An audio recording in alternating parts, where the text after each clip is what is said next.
Good morning everyone and welcome back to my channel. আজকে সকালটা শুরু করলাম রথ বানানো দিয়ে। এদের চলছে এদিকে রথ বানানো, রথ প্রায় বানানো হয়ে গেছে, রথের ওপরের মাথাটা এখন বানানো চলছে। তো এই চূড়া বানাতে গিয়ে তো প্রচুর কাণ্ড কারখানা আজকে সকাল থেকেই হলো। এবার আর বেশিক্ষণ কাণ্ড কারখানা দেখা যাবে না, কারণ ঋষি সবে রাজি হয়েছে যাওয়ার জন্য, তাই ঝটপট রেডি করে এবার বেরোবো। কি আমাদের বাড়ি থেকে আসাটা জাস্ট হেক্টিক ছিল। ঋষির তো একদম ইচ্ছে ছিল না যে সে বাড়ি থেকে আসবে, কি কষ্টে শিষ্টে তাকে বুঝিয়ে সুঝিয়ে নিয়ে আসা হয়েছে। দুপুরবেলাতে তো চরম অত্যাচার চলেছে, সারা দুপুর সে আজকে ঘুমায়নি। এখন একটু শান্ত হয়ে ওই ঘরে বসে বসে সে খেলছে। চলুন একবার তার শান্ত রূপটা দেখায়। এ বাবা, এটা কি হচ্ছে?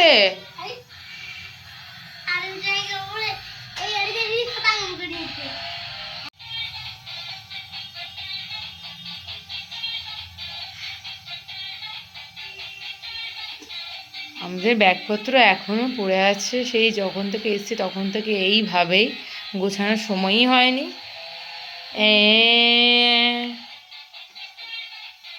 নাচ করো। রে বাবারে, ভেঙে যাবে ওটা।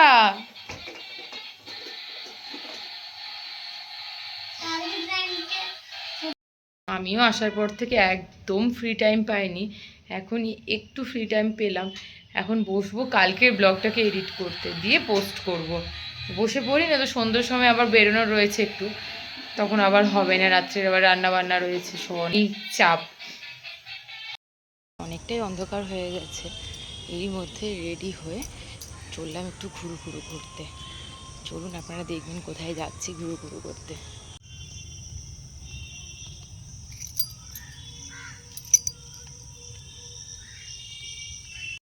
ঋষি তার পাপার সঙ্গে আগেই এসেছিল ভাইয়ের বাড়িতে, তারপরে আমি ঠাকুরকে সন্ধে দেখিয়ে আসলাম। দুজনে কি সুন্দর করে ভুজিয়া খাচ্ছে দেখুন, আর এই ভুজিয়া খেয়ে কি খুশি খুশি হয়ে হাততালি দিচ্ছে। আর ঋষি তো এইসব খাবার খেতে বেশ ভালোবাসে, তার ভাইকেও শেখাচ্ছে, খা, এগুলো খুব টেস্টি। আর সে খেতে খেতে শুয়েই পড়লো। তারপরে আমরা আসলাম একটু বিশালে, সঙ্গে কিন্তু সে ভাইকেও নিয়ে এসেছে। আর এই যে কিছু কেনাকাটি ছিল সেগুলো আর কি করলাম।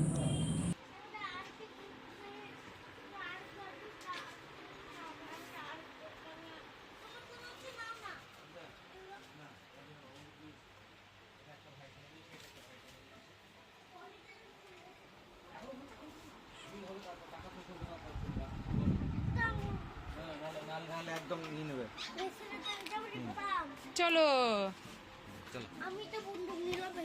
চলো চলো। ছোট ঋষির ভাই ঋষিকে আজকে এই বন্দুকটা কিনে দিয়েছে, সে তো পেয়ে খুব খুশি। আর তারই সঙ্গে ঋষি তার দুই ভাইকে, একটা ভাইকে তো আজকে আপনারা দেখলেন ব্লগে, আর এক ভাইকে অন্য একদিন দেখাবো, সে আজকে ছিল না বলে আপনাদেরকে আর দেখানো হলো না। তার দুই ভাইয়ের জন্য তার মতনই একটা ট্রেন কিনেছে, মানে তার একটা ট্রেন ছিল ওই রকমই, সেই রকমই দুটো ট্রেন নিয়েছে। সেই ভাইরাও কিন্তু খুব খুশি হয়েছে ট্রেনগুলোকে পেয়ে। আর ঋষি সেই বন্দুক কীভাবে দেখুন মারছে, টার্গেট পয়েন্টে হয়ে যায়। হ্যাঁ, আরো দূর থেকে টানার জন্য একটা লোক দরকার, তারপরে ওই বুলেট হারিয়ে যাচ্ছে সেটা খোঁজার জন্য একটা লোক দরকার, দুটো লোক ওর এই বন্দুকের পিছনে থাকতে হবে, কি তাই তো?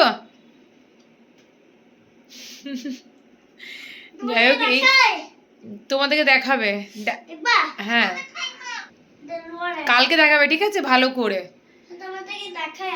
কালকে দেখাবে। কই দেখাও, দাদি দেখাও। এই এই এই মারো, ভয় লাগছে কিন্তু, তাড়াতাড়ি মারো। ওরে বাবারে, খুব সুন্দর হয়েছে, সবাই বললো। তো সবাইকে সুন্দর করে গুড নাইট বলে দাও।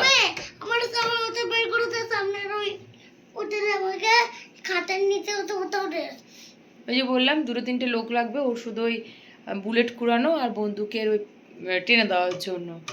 যাই হোক, আজকে ব্লগটাকে আর লেন্দি করছি না, এখানেই এন্ড করছি। দেখা হচ্ছে কালকে একটা নতুন ব্লগকে সঙ্গে নিয়ে। সবাইকে ভালো থাকবেন, সুস্থ থাকবেন, কালকে সকালে বার করে দেবো।